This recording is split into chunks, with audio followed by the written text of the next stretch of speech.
តម្លៃគឺត្រឹមតែ4លានជាងតែប៉ុណ្ណោះបងៗទាំងគ្នាបងៗនឹងទទួលបានជាមួយនឹងប្រភេទអីវ៉ាន់ថ្មីកែដែលមានការធានាជូនបងៗរយៈពេល1ឆ្នាំពេញតែម្ដង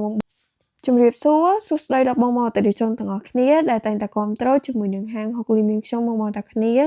សម្រាប់បងអតិថិជនទាំងអស់គ្នាដែលគាត់មានចំណាប់អារម្មណ៍ចង់បានជាមួយនឹងប្រភេទឈុតតម្លៃ4លានជាងតែគាត់អត់ចង់បានជាប្រភេទអីវ៉ាន់មួយទឹកគាត់អាចជ្រើសរើសជាមួយនឹងឈុតដែលខ្ញុំបានថតនៅក្នុងវីដេអូនេះបាន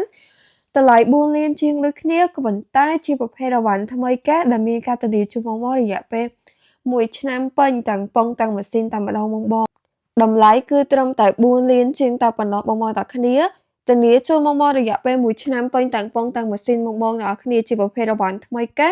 ដែលយើងមានលក់នៅខាងហុកលីមានខ្ញុំទាំងពីរសាខាដែលសាខាទី1គឺស្ថិតនៅខេត្តបាត់ដំបងនៅជិតនឹងរង្វង់1នៃរំសាយសក់ហើយនៅសាខាទី2គឺនៅខាងស្រុកមនរិស័យទៅមុខរោងម៉ាស៊ីនតុងភាពបងទាំងគ្នាអញ្ចឹងសម្រាប់បងអតិថិជនដែលគាត់មានចំណាប់អារម្មណ៍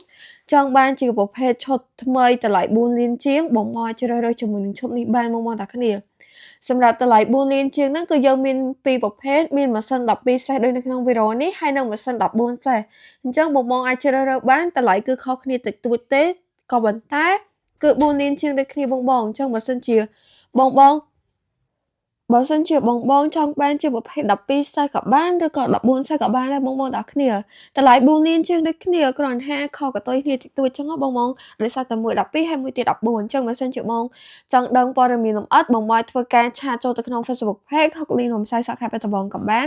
ឬមួយក៏អាចតាក់ទងតាមរយៈលេខទូរស័ព្ទដែលយើងបានដាក់នៅខាងលើវីដេអូនេះក៏បានដែរបង